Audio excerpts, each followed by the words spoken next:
하나님의 사랑을 끝까지 신뢰하며 걸어가는 우리 믿음의 여정, 신앙의 여정이 되기를 주 예수님의 이름으로 축복합니다. 그 인생 여정 가운데에 만나는 힘들고 괴로운 일들, 또 예상 밖의 시간들, 그 일들 속에서조차 하나님의 영광을 목격하는 사건이 우리 가운데 나타날 줄로 믿습니다. 믿어주시면 아멘 합니다. 자, 이제 요한복음은 우리를 예수님의 표적의 절정으로 인도해 갑니다. 표적이라는 것은 단순한 기적이 아닙니다. 표적이란 예수님께서 하나님의 아들 곧 그리스도이심을 믿게 하는 사건이요, 그 이름을 힘입어 생명을 얻게 하는 예수님의 십자가와 그 부활의 영광을 바라보게 하는 사건들을 일컬어 표적이다라고 이야기하는 것입니다. 예수님은 수많은 표적들을 일으키셨습니다. 그런데 요한복음은 그 수많은 표적들 가운데에 7가지만을 선택하여 우리에게 그 메시지를 전달해 주고 있습니다. 우린 지금까지 6가지의 표적을 다 살펴봤었습니다. 예수님께서 그 첫 번째 표적은 가나의 혼인잔치에서 물로 포도주를 만드시는 표적으로 영광을 나타내셨습니다. 두 번째 표적은 왕의 신하의 아들을 말씀만으로 고쳐주심으로, 하나님의 말씀은 곧 사건이심을 우리에게 그 표적으로 나타내 주셨습니다. 세 번째로는 38년 된 병자를 일으켜 주셨습니다. 그날은 안식일이었습니다. 38년 동안 안식을 한 번도 누리지 못한 인생 속에 주님의 말씀이 임함으로 참된 안식을 갖게 해줬고, 안식일의 주인이 예수님을 나타내는 표적의 사건이었습니다. 네 번째로는 오병이어의 표적을 보여주셨습니다. 떡 5개와 물고기 2마리로 5,000명을 먹이시고 12광주리를 남기는 그 표적을 우리에게 보여주셨습니다. 창조의 하나님이심을 우리에게 나타내 보여주셨습니다. 다섯 번째 표적은요, 풍랑이는 바다 위를 걸어오셨습니다. 예수님께서 가라 하는 곳으로 배를 저어 갔었지만 예수님이 계시지 않는 그 배는 풍랑 속에서 어디로 가야 할지를 아무데도 갈 수 없는 상황이었습니다. 그러나 예수님께서 그 배에 오르시자 가라 하시는 목적지로 이르게 되는 그 놀라운 표적을 보여주셨습니다. 그리고 6번째 표적은 날 때부터 맹인된 자의 눈을 열어주셨습니다. 창세 이래로 한 번도 있지 않았던 사건, 오직 메시아 그리스도만이 보여줄 수 있는 표적을 우리에게 나타내 보여주셨습니다. 그리고 이제 드디어 7번째 표적, 요한복음이 가장 표적의 절정으로 보여주는 표적, 죽은 나사로를 살리십니다. 이 죽은 나사로를 살리시는 표적을 통하여 예수님은 무엇을 우리에게 보여주시고자 했냐면, 예수님께서 부활이시고 생명이심을 보여주셨습니다. 내가 부활이요 생명이다 하는 사실을 선언해 주신 것입니다. 죽은 나사로가 살아난 겁니다. 그야말로 예수님의 십자가의 영광, 부활의 영광을 그 죽은 나사로를 살리시는 사건을 통해서 가리켜 보여주셨습니다. 그 일로 많은 유대인들이 예수님을 믿게 되었습니다. 요한복음은 바로 그 이야기를 우리에게 제법 길게 11장에서 설명해 주고 있습니다. 그리고 우리가 오늘 읽은 본문은 바로 그 사건, 예수님의 영광, 하나님의 영광이 나타나는 그 사건의 출발선을 우리에게 이야기해 주고 있습니다. 예수님의 영광, 하나님의 영광을 보여주는 그 위대한 사건의 출발선을 무엇으로 얘기해 주고 있냐면, 나사로가 병들었다라는 이야기로 시작해 주고 있습니다. 나사로는 예수님께 사랑받던 사람이었습니다. 그의 누이 마리아와 마르다 역시 예수님께 사랑받는 사람이었습니다. 그 사람이 병든 겁니다. 그냥 지나가는 병이 아니라 그 증세가 위독했고, 마리아와 마르다는 예수님이 곁에 계셨더라면 괜찮았을 텐데 하는 마음으로 지금 유대를 떠나 멀리 계신 예수님께 사람을 보내 이 소식을 전합니다. 그 전가를 들은 예수님께서 오늘 본문 4절에서 이렇게 말씀을 하십니다. 4절 말씀입니다. 예수님께서 들으시고 이르시되 이 병은 죽을 병이 아니라 하나님의 영광을 위함이요 하나님의 아들이 이로 말미암아 영광을 받게 하려 함이라 하시더라. 할렐루야. 죽을 병 아니랍니다. 도리어 하나님의 영광을 위함이요 하나님의 아들 곧 예수님께서 영광을 받게 하려는 병이다 라고 말씀하십니다. 사실 병이라는 것은 결코 유쾌한 일은 아닙니다. 질병이라는 것은 그저 슬쩍 지나가는 질병도 있지만은요, 우리가 고민하는 질병은 아주 심한 질병들입니다. 심지어 그 질병으로 사별을 하게 된다면 그것은 참 슬프고 괴로운 시간들입니다.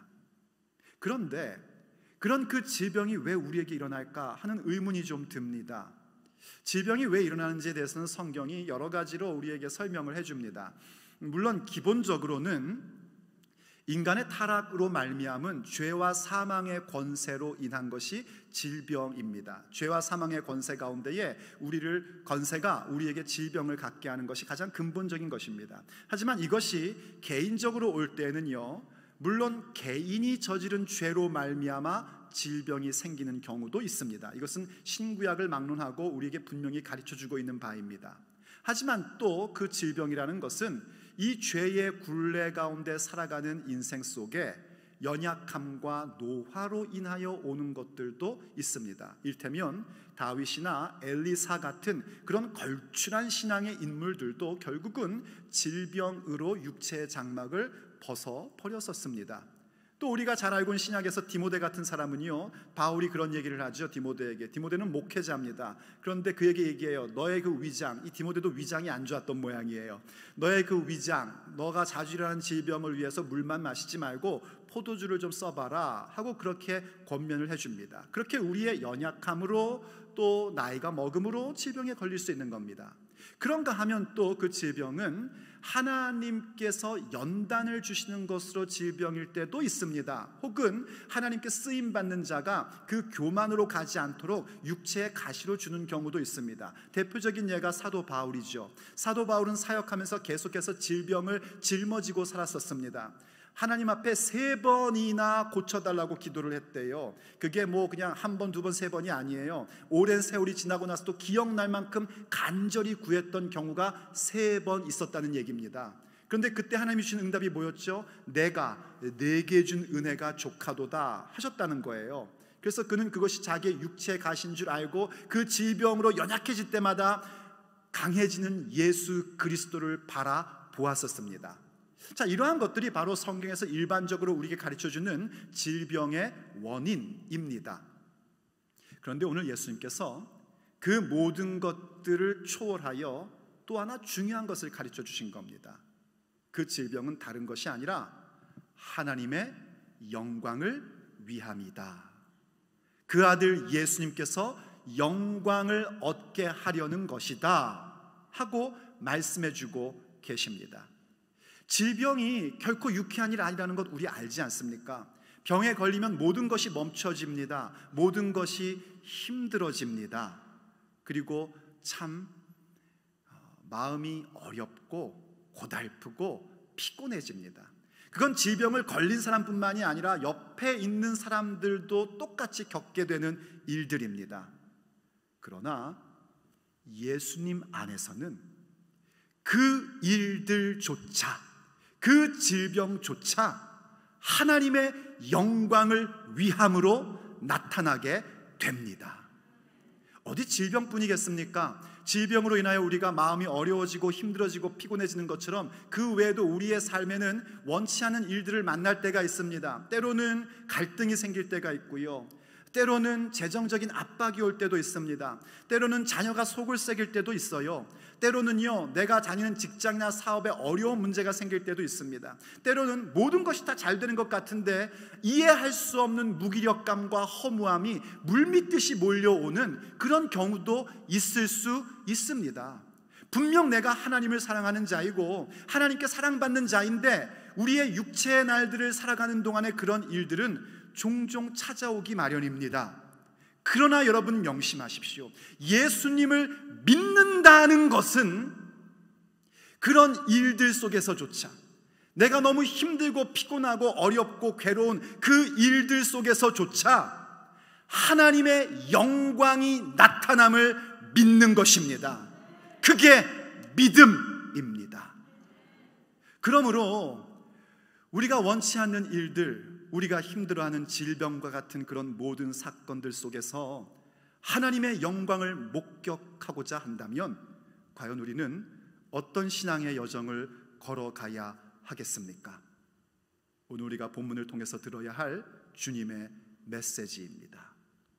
그 일들 속에서조차 하나님의 영광을 보고자 하는 사람들은 첫째, 예수님의 그 사랑에 호소합니다. 내가 지금 겪고 있는 그 질병의 일들, 그 어렵고 힘든 상황들, 내 힘과 능력으로 해결할 수 없다고 생각되어지는 그 모든 일들을 예수님의 사랑에 호소할 줄 알아야 합니다. 자, 오늘 본문으로 한번 돌아가 보겠습니다. 1절 말씀이 이렇게 시작을 했죠. 어떤 병자가 있으니 이는 마리아와 그 자매 마르다의 마을 베다니에 사는 나사로라. 이 마리아는 향유를 주께 붓고 머리털로 주의 발을 닦던 자요, 병든 나사로는 그의 오라버니더라 하고 우리에게 소개를 해줍니다. 이 나사로는 사람이 병이 들었는데 그의 누이들이 마리아와 마르다래요. 그러면서 특별히 2절에서 마리아가 행했던 그 헌신을 소개해 줍니다. 예수님의 발에 혹은 머리에 향유를 붓고 그 머리를 자기의 머리털로 닦았던 그 여인이었다는 겁니다. 이 사건은 사실 요한복음은 12장에서 우리에게 소개해 줄 겁니다. 그런데 이 이야기를 미리 당겨서 얘기하며 마치 다 아는 것처럼 얘기하는 것은 이미 이 요한복음의 1차 독자, 이 요한복음을 처음 받았던 1세기 교우들은 마태복음과 마가복음의 내용을 알고 있었던 사람들입니다. 우리가 이 마태복음, 마가복음은 요한복음보다 훨씬 더 먼저 기록된 것으로 그렇게 우리가 알고 있습니다. 거기에서 무엇을 예수님이 말씀하셨냐면 이 사건, 예수님께 향유를 붓는 이 사건은 복음이 전해지는 곳마다 함께 이 소식이 전해지도록 해라 하고 말씀하셨습니다. 정말 영광된 일이었습니다. 왜 그랬는가? 그것은 바로 예수님의 죽으심, 예수님의 십자가를 미리 예비하는 헌신이었기 때문입니다. 그러므로 지금 예수님께서 앞으로 행하시는 이 나사로를 살리시는 사건은 예수님의 십자가 부활과 연결되어 있음을 본문이 미리 우리에게 암시해 주고 있는 겁니다. 그런데 동시에 뭘 알아야 되냐면 이 가족이, 이 세 남매가 예수님을 참 사랑하는 가족이었구나 하는 것을 우리가 알 수 있습니다. 어떻게 예수님을 사랑했겠습니까? 당연히 예수님의 사랑을 받았기 때문입니다. 그런데 그런 그들에게 어려움이 생긴 겁니다. 예수님께 사랑받고 예수님을 너무나 사랑하는 나사로가 죽을 병에 걸린 겁니다. 그래서 마리아와 마르다가 예수님께 급하게 전가를 보낸 겁니다. 3절입니다.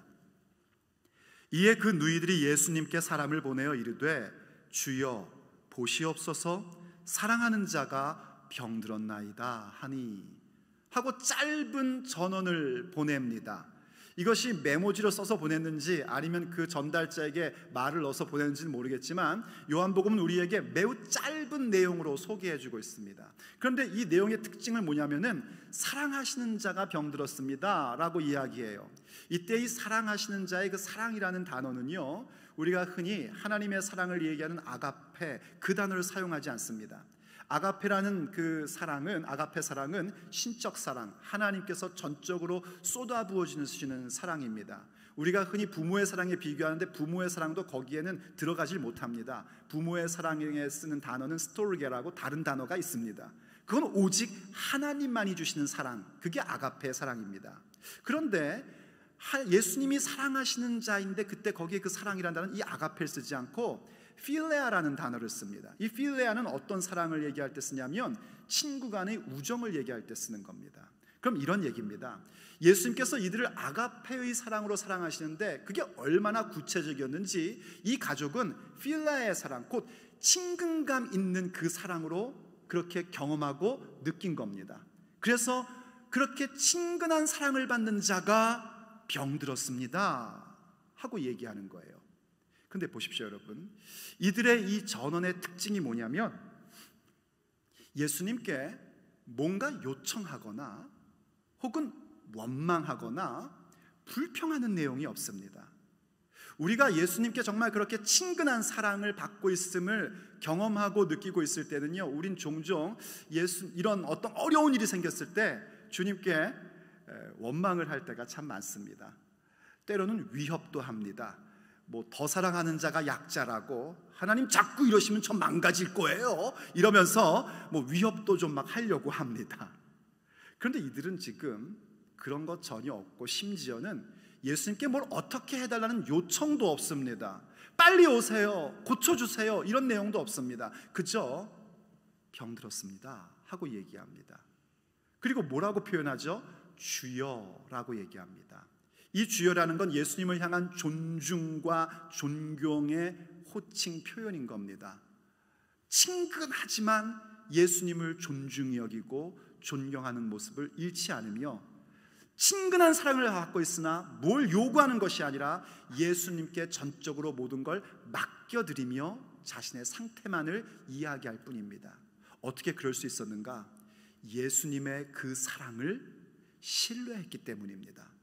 나를 사랑하시는 그분이 가장 정확한 방법으로 이 문제를 해결해 주실 것을 그가 믿었기에 예수님의 그 사랑에 호소한 것입니다. 여러분, 오해하지 마십시오. 우리가 뭐 하나님께 요청하면 안 된다, 뭘 구하면 안 된다, 이런 얘기가 아닙니다. 성경은 수없이 우리에게, 또 예수님도 우리에게 너희들은 구하라고 분명히 말씀하셨습니다. 그런데 그때 그 구하며 하나님께 내 필요를 요청할 때에 그 모든 간구와 요청의 근거는 다른 데 있는 것이 아니라 예수님이 우리를 사랑하시는 그 사랑, 거기에 호소할 줄 알아야 합니다. 그것은 바로 내가 지금 이렇게 질병이 걸리고 죽을 것 같은 상황이 되었고 답답하고 무엇 하나 할 수 없는 상황일지라도 나를 향하신 그분의 사랑은 변함없이 흐르고 있음을 믿는 믿음입니다. 거기에 호소할 줄 아셔야 됩니다. 그러면 마침내 우리는 그분의 영광을 목격하게 됩니다. 그럴 때 우리 모두 다 로마서 8장 28절을 고백할 수 있게 되는 겁니다. 우리 한번 로마서 8장 28절을 같이 읽어보겠습니다. 시작. 우리가 알거니와 하나님을 사랑하는 자 곧 그의 뜻대로 부르심을 입은 자들에게는 모든 것이 합력하여 선을 이루느니라. 아멘. 우리가 알거니와 아는 겁니다. 경험해서 알고 있고 깨달아서 알고 있는 겁니다. 하나님을 사랑하는 자, 곧 하나님을 사랑한다는 건 무엇인가? 곧 그 뜻대로 부르심을 입은 자들입니다. 우리가 먼저 하나님을 사랑한 것이 아닙니다. 하나님께서 우리를 먼저 사랑해 주셨습니다. 이해할 수 없는 하나님의 계획 가운데 우리를 택하시고 우리를 불러주셨습니다. 그 사랑을 받았기에 우리가 하나님을 사랑할 수 있는 자들이 되었습니다. 바로 그렇게 하나님을 사랑하는 자들에게는 모든 일들, 그것이 질병에 걸린 일이든지 건강한 생활을 하고 있든지 그것이 답답하고 힘든 일이든지 아니면 뭔가 속 시원한 사건으로 나타나고 있든지 혹은 내가 뭔가 두려워하고 떠는 일이든지 아니면 자신 있게 가는 일이든지 그 무슨 일이든지 모든 것이 합력하여 선을 이루어 주십니다. 그게 우리의 믿음입니다. 그렇기 때문에 그 사랑에 호소하며 나갈 줄 아셔야 됩니다. 여러분, 어디가 아픕니까? 질병 때문에 오랫동안 고통받고 있습니까? 뭔가 답답한 일을 만나고 있습니까? 나 분명 하나님께 사랑받는 자인데 왜 이런 일이 일어나고 있는가 하는 의구심이 듭니까? 그렇다면 첫 번째로 가야 될 길은 그겁니다. 하나님의 그 사랑에, 예수님의 그 사랑에 호소하며 나가십시오. 그분의 영광을 보게 될 것입니다. 그리고 그렇게 하나님의 사랑을 호소하고 그 사랑을 신뢰하기 때문에 우리는 무엇을 할 줄 알게 되냐면 예수님의 시간표를, 하나님의 타이밍을 기다릴 줄 알게 됩니다. 그래서 하나님의 놀라운 표적, 영광, 그 모든 어려운 일들 속에서도 하나님의 영광을 보는 우리들은 예수님의 시간을 기다립니다. 예수님의 시간, 예수님의 계획표, 예수님의 타이밍을 더 귀히 여기고 그것을 기다릴 줄 아는 모습으로 우리의 삶을 일구어 가기 마련입니다. 그들이 하나님의 영광을 목격합니다. 이렇게 전원을 보냈어요. 그때 예수님께서 일단 영적인 응답은 주셨습니다. 아까 읽었던 4절에서 이것은 죽을 병이 아니다, 하나님의 영광을 위함이요 하나님의 아들이 영광을 받게 하실 것을 위함이다 하고 응답해 주셨습니다. 그건 영적인 응답입니다. 이 영적 응답이 먼저 있어야 합니다. 그리고 나서 예수님께서 성경에 뭐라고 얘기해 주냐면 5절을 한번 보십시오. 예수님께서 본래 마르다와 그 동생과 나사로를 사랑하시더니, 다시 한번 그들을 사랑하고 계심을 강조해 줍니다. 이때 사랑이라는 단어는 예수님만이 주실 수 있는 전적인 신적 사랑, 아가페를 이용하고 있습니다. 예수님께서 그들을 그렇게 사랑하신 겁니다. 자, 그런데 6절이 이렇게 얘기합니다. 나사로가 병들었다 함을 들으시고 그 계시던 곳에 이틀을 더 유하시고 라고 우리에게 얘기해 줍니다. 참 이상한 일이죠. 사랑하는 자가 병들었다면 어떻게 하겠습니까? 당장이라도 비행기 타고 날아가게끔 되는 거 아니겠습니까? 비행기가 없는 시대이니 예수님께서 말이라도 하나 빌려가지고 말 타고라도 오셔야 되는 거 아닙니까? 아니면 말씀이 능력이신 그분께서 왕의 신하의 아들을 고쳐주신 것처럼 나았다 하고 말씀 한번 해주시면 좋지 않겠습니까? 그런데 예수님께서 또 이틀을 유하셨다는 겁니다. 더군다나 이 5절과 6절 사이에 한국어 성경에는 명확하게 번역되지 않은 한 단어가 있는데요, 그 단어는 그러므로라는 단어입니다. 이걸 넣어서 읽으면 더 이상합니다. 예수님께서 마리아와 그 동생과 나사로를 정말 사랑하셨습니다. 그러므로 예수님께서 그 계시던 곳에 이틀을 더 유하셨습니다. 앞뒤가 안 맞는 얘기입니다. 예수님께서 시간 지연을 하셨다는 얘기예요. 그렇다면 우리가 성경 그대로 믿는다면 그토록 사랑하셨어요, 그러므로 시간을 지연하셨어요, 그러면 거기에 예수님이 뭔가 목적을 갖고 계신 겁니다. 예수님은 목적이 있으셨습니다. 어떤 목적인가? 하나님의 영광을 확실하게 보여주시고자 하는 목적이 있으셨습니다. 이 요한복음 11장의 시간의 흐름을 얘기하면 이렇습니다. 나사로가 병들었어요. 그리고 마리아와 마르다가 예수님께 사람을 보냈습니다. 이들이 살던 베다니, 이 베다니는 예루살렘 근처에 있던 베다니예요.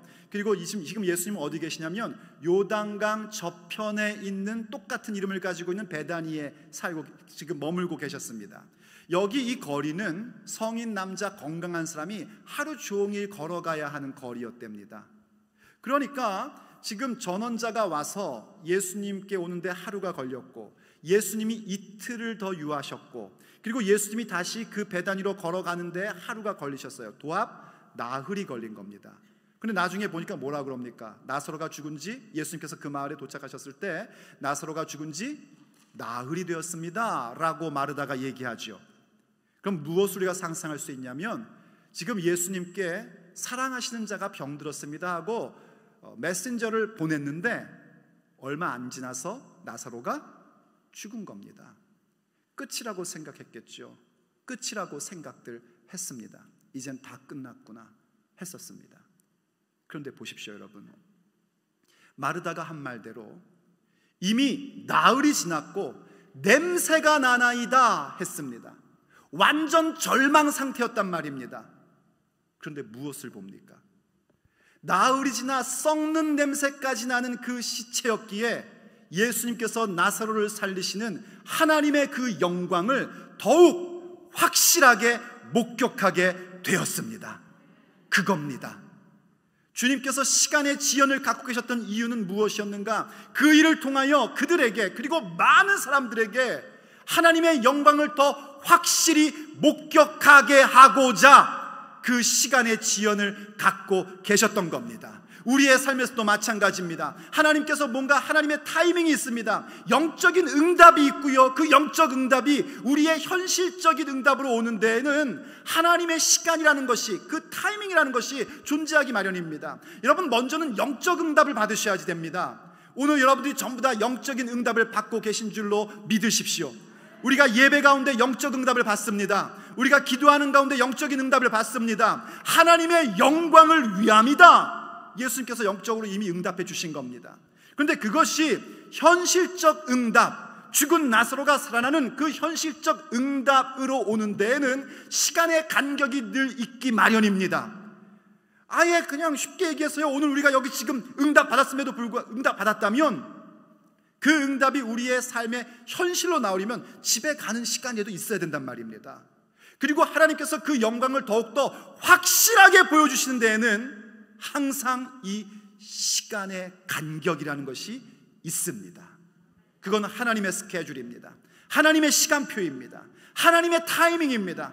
그 하나님의 타이밍을 여러분들이 기다릴 줄 아셔야 됩니다. 왜냐하면 나를 사랑하시는 분이 그분이기 때문입니다. 나에게 그토록 친근감 있게 사랑하시는 그분이 내 곁에 계시고 그분의 사랑이 나를 변화시키시며 내 삶에 하나님의 영광을 목격하게끔 하실 것이기 때문에 우린 그 시간 계획표를 기다릴 줄 알아야 합니다. 그래서 하나님께서 일찍이 이사야 선지자를 통해서 이렇게 말씀하신 적이 있습니다. 이사야 46장 9절 말씀입니다. 너희는 옛적 일을 기억하라. 나는 하나님이라. 나 외에 다른 이가 없느니라. 나는 하나님이라. 나 같은 이가 없느니라. 지금 하나님께서 얼마나 중요한 말씀을 하시려고 나는 하나님이다를 2번이나 말씀하십니다. 나와 같은 이가 없다. 나 같은 이가 없다. 나 외에 다른 이가 없다. 이렇게 강조를 하시면서 뭔가 중요한 말씀을 하시려고 하는 겁니다. 뭐라고 말씀하시는가? 10절입니다. 내가 시초부터 종말을 알리며 아직 이루지 아니한 일을 옛적부터 보이고 이르기를 나의 뜻이 설 것이니 내가 나의 모든 기뻐하는 것을 이루리라 하였노라. 쉽게 설명하면 하나님께서 처음부터 시초부터 마지막이 어떻게 될지를 말씀하셨다는 겁니다. 처음부터 아직 이루지 아니한 일들을 숫자에 걸쳐 말씀해 주셨다는 겁니다. 그 일들은 뭔가 하나님의 뜻을 세우시는 일입니다. 그 일은 하나님께서 기뻐하시는 일입니다. 오늘 우리에게 적용하자면 우리의 삶 속에 하나님의 영광을 목격하게 하시는 일입니다. 그걸 처음부터 주님은 계획하고 계셨습니다. 어쩌다 보니 우연이 아니라 하나님의 마음 가운데에, 주님의 마음 가운데에 이미 계획하고 계셨습니다. 그 영광을 목격하도록 계획하고 계셨고 오늘 우리에게 영적인 응답을 주셨고 그리고 현실적인 응답을 갈 수 있도록 우리에게 그 믿음의 여정을 가라고 말씀하고 계신 것입니다. 하나님의 시간을 인정하십시오. 내 시간표가 아니라, 내 계획표가 아니라, 나의 때가 아니라 하나님의 시간표, 하나님의 때, 하나님의 계획을 받아들이십시오. 그리고 무엇을 해야 되는가? 허리를 동이십시오. 그리고 겸손히 주님 앞에 섬기십시오. 때가 되매 높이실 것입니다. 갈라디아서 6장 9절이 말씀하고 있는 것처럼요, 선한 일을 하십시오. 우리가 선을 행하되 낙심하지 말지니 포기하지 아니하면 때가 이름에 거두리라. 여러분, 주님의 길을 가시고 계십니까? 예수님과 함께하고 있습니까? 정말 하나님 나라를 위해서 선한 일을 하고 싶은데, 하나님 나라의 비전을 이루고 싶은데, 예수님의 복음을 위하여 살고 싶은데 뭔가 일이 잘 되지 않고 있습니까? 더디되는 것 같습니까? 왜 병 걸려갖고 이렇게 힘든가 싶습니까? 낙심하지 마십시오. 끝까지 그 길을 가십시오. 포기하지 마십시오. 때가 이름에 거두게 될 것입니다. 때가 이름에 하나님의 영광을 목격하실 것입니다. 그렇기 때문에 우리는 계속 가야 됩니다. 그 사랑에 호소할 줄 아는 우리들은, 그리고 하나님의 타이밍을 받아들이며 그 시간을 기다릴 줄 아는 우리들은 그렇기 때문에 끝까지 예수님의 길을 걸어가야 합니다. 그러므로 그 모든 일들 속에서조차 하나님의 영광을 목격하는 우리들은 세 번째, 예수님의 여로, 예수님의 여정에 동참합니다. 그 길, 예수님이 가시는 그 길에 우리는 동참해야 합니다. 마침내 하나님의 영광을 우리의 현실 삶에서 목격하게 될 것입니다. 본문 7절로 가봅니다. 그 후에 제자들에게 이르시되 유대로 다시 가자 하시니 제자들이 말하되 랍비여, 방금도 유대인들이 돌로 치려 하였는데 또 그리로 가시려 하나이까 합니다. 이제 하나님의 때가 된 겁니다. 이틀을 더 유하셨습니다. 그에게 이 죽은 나사로를 통하여 하나님의 영광을 드러낸 일을 예수님은 처음부터 갖고 계셨습니다. 그리고 하나님의 타이밍이 되자, 이틀이 지나자 제자들에게 말합니다. 우리가 유대로 다시 가자 하십니다. 이것도 참 의미가 있는 말입니다. 본래 지금 예수님은 누구한테 가시는 거냐면 나사로에게 가시는 겁니다. 나사로를 살리러 가시는 겁니다. 뒤에 보면 그 말씀하십니다. 자, 이제 우리가 나사로를 깨우러 가자 하고 얘기를 하세요. 그런데 뭔가 중요한 미닝이 있기 때문에 베다니, 나사로라는 단어를 피하시고 유대로 다시 가자라고 말씀하십니다. 그 유대는 어떤 곳인가? 바로 제자들이 말했던 것처럼 얼마 전, 약 3개월 전 예수님을 향하여 돌을 들어 치려 했던 유대인들이 살고 있는 곳입니다. 돌을 들어 치려 했던 그 유대인이라는 그 유대의 단어와 똑같은 단어로 유대로 다시 가자 하십니다. 왜냐하면 예수님께서는 이제 곧 올 6월절에, 얼마 남지 않은 그 6월절에 당신의 몸을 내어 주실 것이기 때문입니다. 그 길은 십자가의 길입니다. 당신을 내어 주심으로 십자가의 영광, 부활의 영광을 가실 것입니다. 그래서 제자들에게 말씀하신 겁니다. 유대로 다시 가자. 제자들은 잘 이해하지 못했었습니다. 잘 이해하지 못했지만 예수님은 제자들에게 말씀하신 겁니다. 유대로 같이 가자. 나의 여로에, 나의 여정에 동참하라 말씀하신 겁니다. 심지어는요, 겟세마네 동산에서 기도하실 때였습니다. 정말 힘들고 어렵게 그 기도로 그 모든 과정을 마치신 후에 예수님을 잡으려는 가룟 유다와 그 일당들이 왔을 때 주님은 제자들에게 말씀하셨습니다. 일어나라, 함께 가자. 나를 잡으려는 자들이 가까이 왔다. 다 도망갑니다. 그럼에도 불구하고 예수님은 그들에게 말씀하신 겁니다. 일어나라, 함께 가자. 왜냐하면 그 길은 십자가의 길이지만 생명의 길이기 때문입니다.